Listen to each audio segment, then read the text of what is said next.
Okay, do I do a solid door or a glass door? Oh my gosh, there's so many Kayla, options. this is one beautiful door. How did you come up with that door, and how many doors did you have to pick before you got this one? Well, I'm telling you, there are probably thousands of doors to pick from. This door in particular goes to our cutaway home in our showroom area, and it's a beautiful door. I love the glass, but now I have to pick a new door for our front door, and I'm just stuck on what to pick from. Well, this is a perfect conversation, Yes. especially the front door. That's called the entry door, and that is the most important door of any home and any business because it sets the tone about what's behind the door. So this is going to be a perfect conversation. You did well with this one. I hope you do well on the next one. I know I will. I'll figure it out.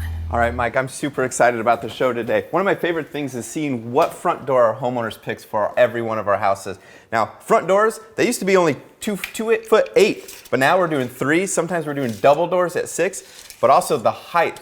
A lot of times we're at 6'8", which is the door behind us, but we're doing a lot more 8-footers. People are getting taller. Yeah, and it's exciting. We're going to get to talk about the anatomy of a door, something that everybody uses, but we kind of take advantage of. We don't really know how a door works. Right, and then not to mention, most people don't realize how many doors there truly are in every house. I mean, what would you say, 10 to 15 doors? Maybe 20? Oh, not if you count cabinets and overhead doors. So once you figure out all that, you might have 100 doors in a house. Yeah, now think about hinges and hardware. Like if there's 100 doors in the house, we have hundreds and hundreds, and I'm getting a little tired of it. If you don't stop talking about hinges, I'm gonna come unhinged.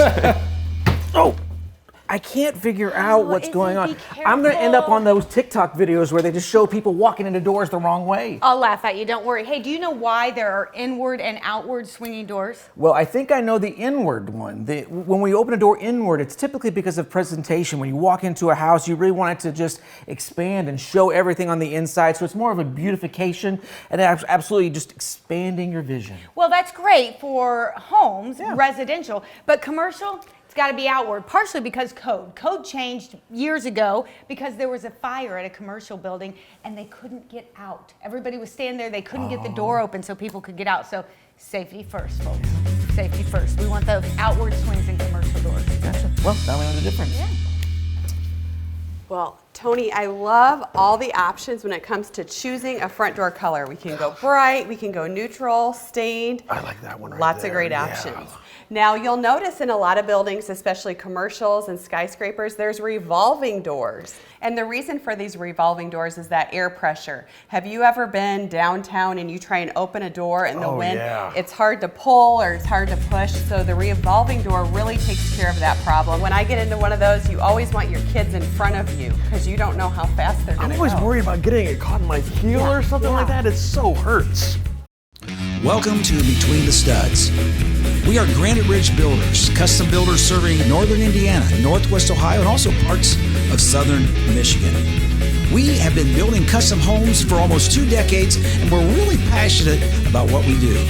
So join us today as we explore the processes, the trends, and also tips that characterize today's new home.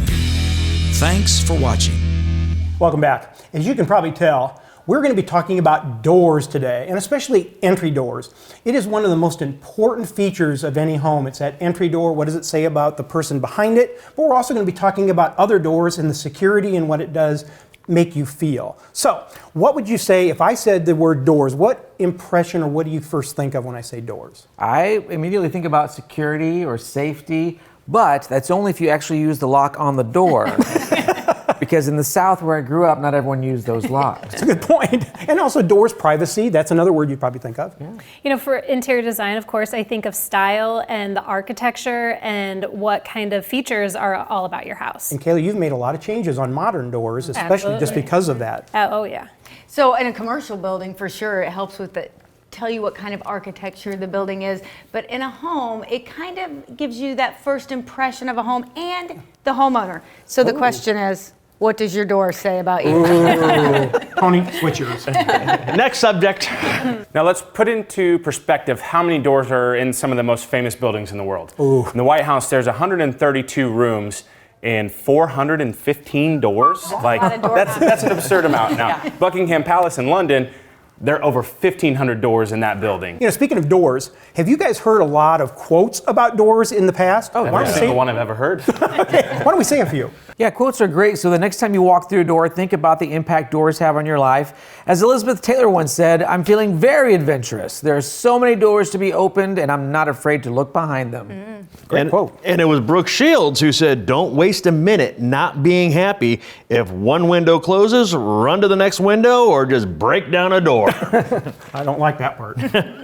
John Barrymore said, happiness often sneaks in through a door that you didn't know that you left open. You know, I love some of those door quotes. Now, I think what we should do is let's talk about some of the fun facts about doors.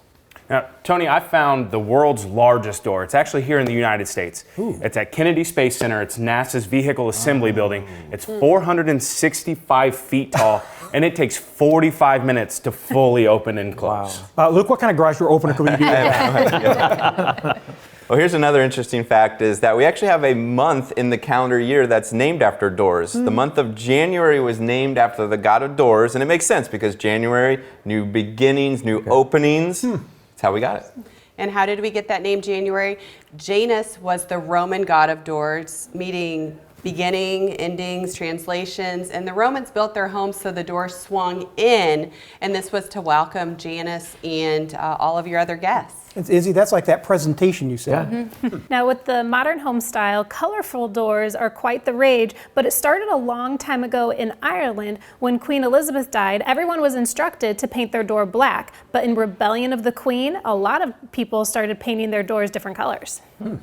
Therma-Tru Door Company actually tells us that they believe if you do something special with your door, some kind of specialty items or side lights, these types of things, that you can increase the value of your home by $24,000. Wow.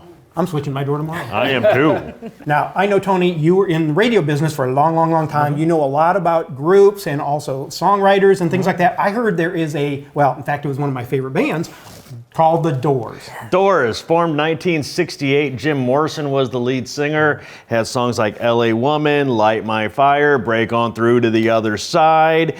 Jim Morrison and The Doors were really only around for 3 years. It was 1968, then Jim Morrison died in 1971, and one of his famous quotes is, there is the known, there is the unknown, and in between there is the door. Wait, why do they call themselves The Doors, though? They got the name from a book they had read, The Doors of Perception. Okay, I think the audience can see this is going to be a really, really fun topic. You've got to stay tuned. We've got some amazing segments. So let's all get to our places and let's start our segments. I thought that was really good.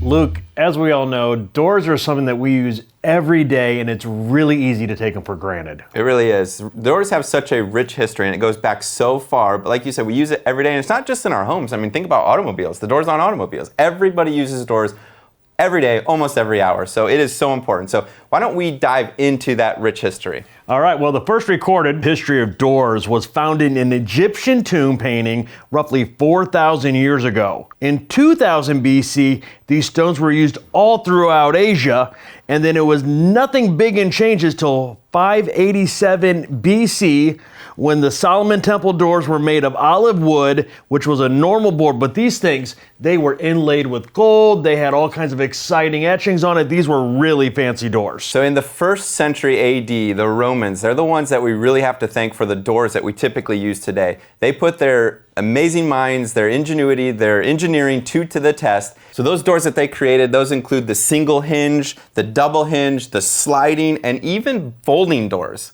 Back in the 1st century, folding doors, That's believe it or just not. crazy. Now, fast forwarding to the 6th and 9th century, doors became even more ornate using copper and bronze. Could you imagine how much that would cost today? How heavy that was. Right, yeah, that's true. In the 12th and 13th century, in the medieval times, doors, that era became known as the symbol. So the symbols on the doors, that's when you're going to see a lot of the carved oak wood materials being used for those front doors. So you're going to see things like seals and crests and things like that being put on these doors.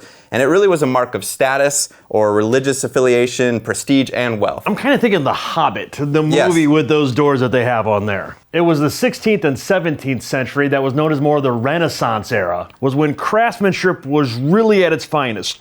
Doors and artistic design on doors were refined with carvings, reliefs, moldings by masters like Michelangelo and Da Vinci. Those were all coming through in that time frame. Okay, Tony, so now we're getting into the 1700s. Now there's some doors that we can really relate to, right? We're getting into a little bit more modern history with the doors. So the 1700s is really when the board and batten doors became into play. So a lot of us can think of like those Indiana barns that we've been into, those type of doors where they literally just put boards flat and then put a couple battens in there to hold everything tight. That's going to be what you're going to know as the board and batten. So then fast forwarding to the 1750s, the colonial style doors with raised panels and stiles and rails were common, especially in the Georgian style homes. 1800s, the exterior entry door started adding side lights, those windows to the side, some fan light transoms on the federal homes. This is really when you can start looking at homes and tell what era they were built. 1837 to 1901, that's when those Victorian doors were introduced. 4-panel, 5-panel, frosted etched glass and patterns through the glass, usually in those Queen Anne style homes. Then fast forwarding to the 1876 through about 1920, so we're starting to get into that era where maybe some of us lived in some of these homes. The American Craftsman interior doors with beautifully stained woods, clean lines, flat panels were popular in bungalow, prairie, and Craftsman style homes. Now in the 20s through the 60s is when those modern interior doors became popular and are becoming popular again now. That's that open floor plan, natural light, light colors produced a demand for paned doors with smooth surfaces, clean lines, and some glass. So and then in the 1970s became the molded doors, right? So companies like Geldwin and Masonite brought these doors to the table, and really they had lots of different styles that mimicked a lot of this history that we're talking about. But those became readily available because they're using byproducts to create a very sound structural door. So that was the 1970s. Now let's fast forward to today. And what's in today? What kind of doors do we see today? Well, if you come into our showroom, literally we've got probably 60 different styles of doors that people can choose from, maybe more if they go to the catalog. So really everything is in, depending on the style that you're looking for and maybe one of those eras that you're trying to mimic. So the big thing is we need you to come in and take a look at our 15,000 square foot showroom, talk to one of the new home specialists, tell us the design style you're looking for, because we have the history and the knowledge to help you put the right doors on your right style of home.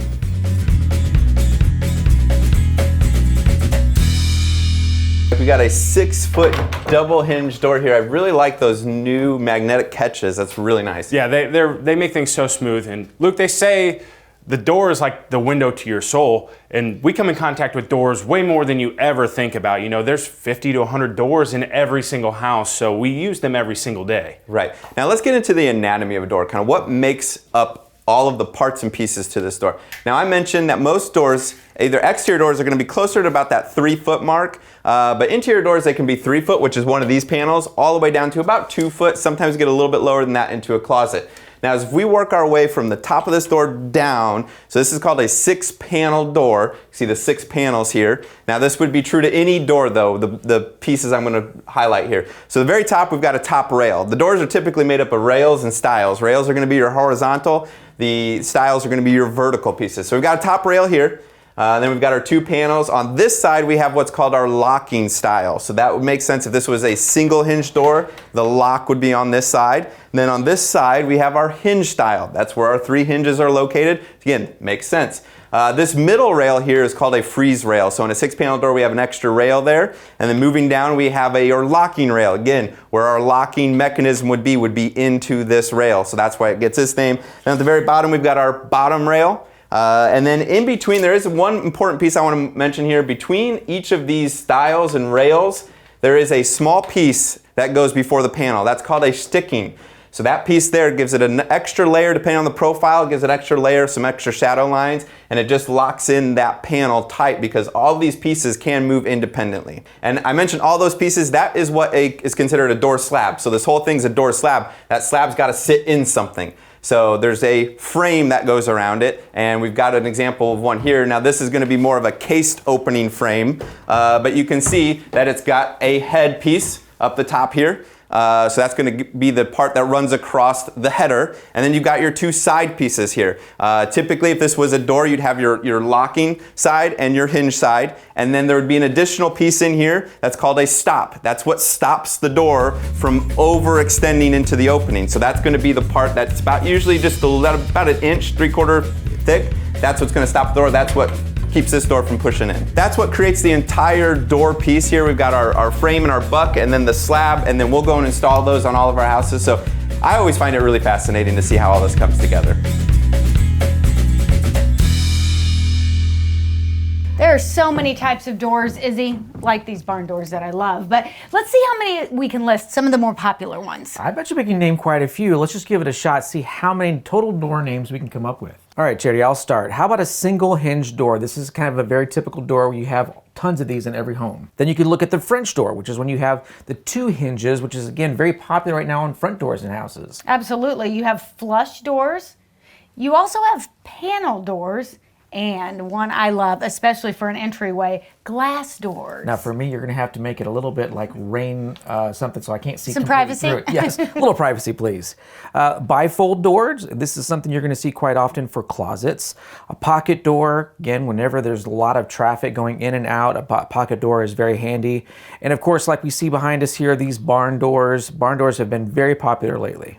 How about a Dutch door or a half door or stable door? Think about the doors that are in horse barns. Mr. Ed. That's right. A horse is a horse, of course. The famous Mr. Ed. Anyway. A louver door or a jib door. You like that hidden door? Oh, I love it. I'm still trying to figure out a way to figure that into my house at some point. Well, one of the doors that I cannot do in my house would definitely be a saloon door because don't worry about the kids. I would not be able to walk through it without blasting those things open.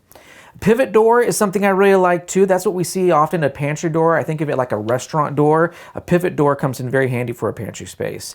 And then a simple one for the summer to help the breeze come through the house would be a storm door.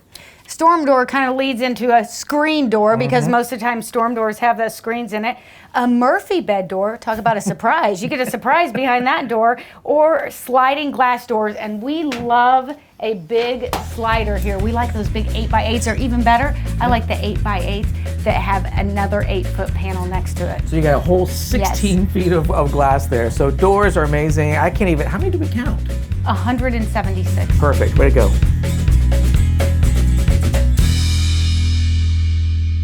Kayla, I'm talking hundreds, if not thousands of different door styles. There really are a lot of different door styles, which we're going to talk about the different panels in this segment here. We're going to talk about the materials and what architectural styles it might go with, all sorts of different things to talk about here. We're starting them all off with the flush doors, and there's a couple of different styles that you can do with those, and those are hollow and solid core doors, and you can kind of see a difference between these two right here, and you can see even our hollow, we still have some nice enforcement in there. Absolutely, and hollow and solid core, there's definitely a personal preference. Hollow core is great with younger kids. They're not as heavy, might not get their fingers pinched. Solid core doors, I do love the sound insulating value of it. So either way, can't really go wrong, but it is a great personal preference choice that we have the options for.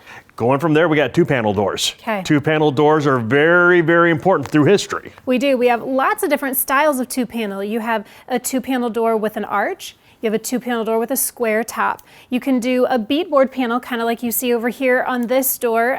You can maybe even put glass in some of that. And that's going to tend towards your different architectural styles. So like you mentioned, the first one, flush door, might be more of a modern style. Two panel, we tend to see more of a transitional. We see that in a craftsman or farmhouse style at times. Now, sometimes when people think of the craftsman or the farmhouse, they also think of the three panel door. You can definitely do three panel door with craftsman. That's a great style there. But I like a five panel door. It's kind of a newer style, really great with some modern flares, contemporary, especially if you're looking at horizontal lines. Now, if you're looking at a five panel that's a little more ornate, you can definitely go traditional if you have more square panels with that. which takes us to one of the more popular styles over history. Maybe not see it as much now, but that's the 6-panel door. 6-panel door is a great door. Now that's also called a cross and Bible door because when you're looking at the style of it, you have a cross at the top. The panels at the bottom represent a Bible. Now, we've talked all about the different panel styles and there's still plenty more out there, but how are we going to finish those doors? Is it going to be painted or stained? Painted, any color is out there. There's so many different options, but I really want to get into stained because at heart, I love some great wood patterns and grain patterns because stain is just comfortable and I love nature. And there are so many different things to think about when it comes to a stained door and the wood. The big thing that I love about Granite Ridge Builders and when people come in here is we don't believe in just telling you. We want to show you. And one thing when it comes to stained doors is what type of wood are we using on those doors. And we've got a great example behind me of a door where we can show you all of the different woods, all of the different grain styles, how it looks when it's stained, what it looks like when it's painted, so that you can feel and see exactly what you're going to be putting in your brand new home. Now, I'd say the most popular ones I've been seeing today, if you're going for more of a modern look, everybody loves a maple wood grain because it is smooth. You don't see quite as heavy of a wood grain. It's very, very contemporary sort of a look. But we also see a lot of the knotty pine or poplar. Everyone loves those little knots in there for the rustic feel. If you're going more traditional, there's oak or hickory wood. If you really want to make a statement, do a walnut door. It is very impressive. So all sorts of different options. I'd love to show you them in our showroom here at Granite Ridge Builders. As we said in the opening, color is very important for your front door and the first impressions. We're going to talk about a lot of these different colors and their meanings. When you look at the front of a home, the first thing you usually look at is that front door. So that first impression is so important. For many years too, this front door has been painted, so there's a lot of colors to pick from. And the front door is going to tell a lot about you, your personality, and a lot about your interior style and exterior style of your home. So color is going to say a lot, and we're going to get into all of those things right now. Now, let's start with probably the most popular color when it comes to men, and that is blue. Blue also happens to be the most popular color in the world and a favorite front door color of our homeowners. Blue is a timeless color that's cool, it's calm and contemporary, and it works well with period and modern schemes. But blue represents trustworthiness, wisdom, and confidence. Different colors of blue, like light blue indicates relaxed, casual style. This color is ideal for beachy and coastal sort of a theme. Now the next color is my personal favorite, and that is black. Now black is a very popular color today because of all of the white houses, and like I said in the opening, you want that large contrast with your front door. So it's one that's said to add value to your home. A black door is classic, it looks clean, smart, and inviting. Black is synonymous with authority, power, strength, and formality. Now next on the list is red. This really dates back in history. This has always been a historical color for a front door. It's also one of the more interesting colors. Red is associated with wealth and status. It's welcoming, and it symbolizes safety, protection, courage, love, joy, and passion. Now I love that historically in Scotland, a red door meant that your mortgage was paid off and financial security. So that's a really fun fact. It has religious association with the blood of the lamb and Passover as told in the Old Testament. Okay, so now we're going to talk about the second most popular door color is going to be white. We said that 21% of people like to do white doors, and because it's a very safe choice. White reflects fresh, clean, it's an airy feeling, and it could possibly mean that the interior home is organized. White doors send a message you are neat and tidy and well organized and appreciate the spa-like beauty of simplicity and serenity. Now the next color is a bold choice. This is yellow. Yellow doors are bright and inviting, and the owners tend to be upbeat and have a positive disposition.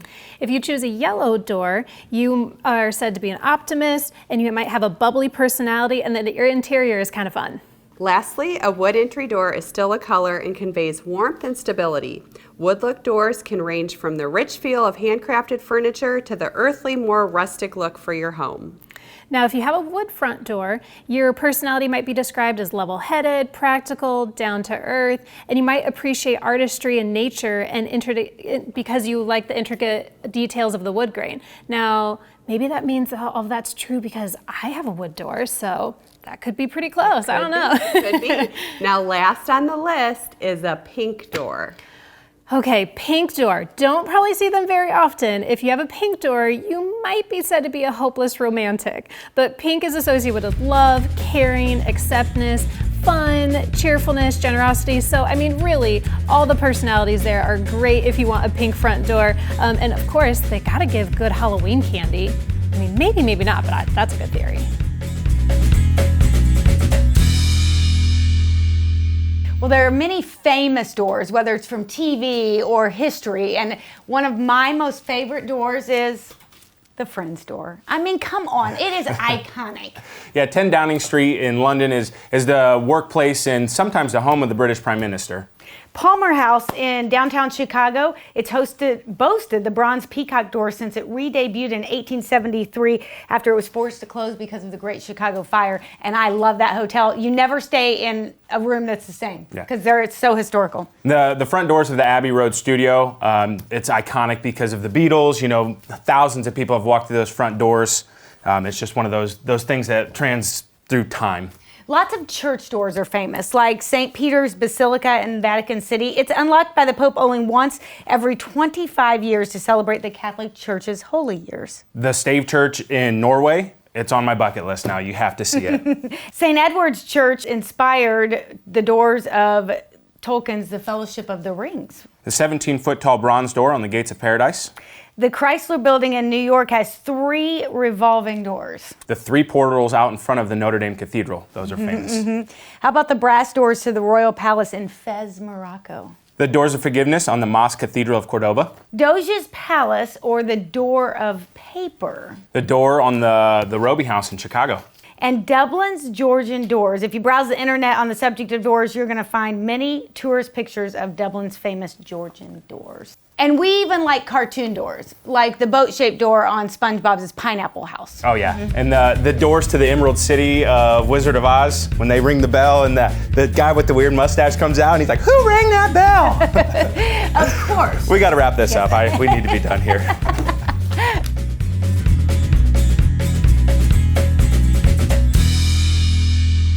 It's been a fun topic today talking about doors inside your home and more importantly your front door and what it does to your curb appeal and the value.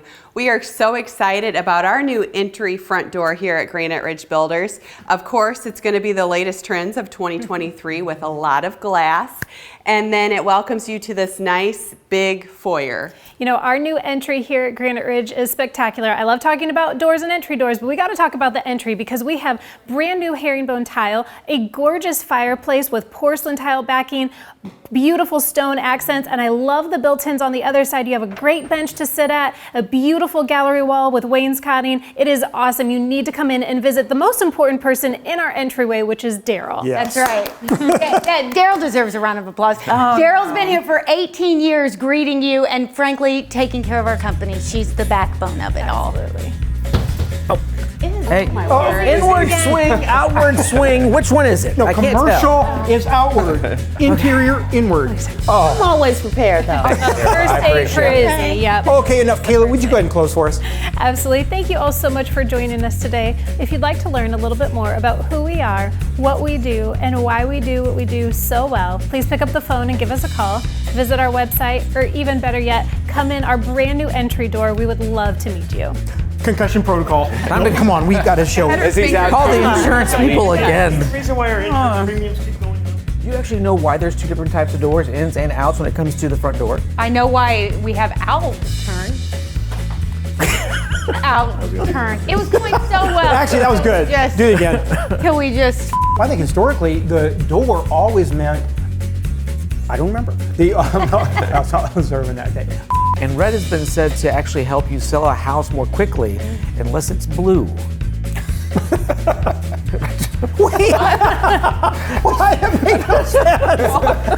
I don't Like, get it. I'm just thinking I was about gonna my say house. If it's a red door, that's like, what the hell? I think you need to say Red unless door's the blue, house not is working. blue, not unless it's blue.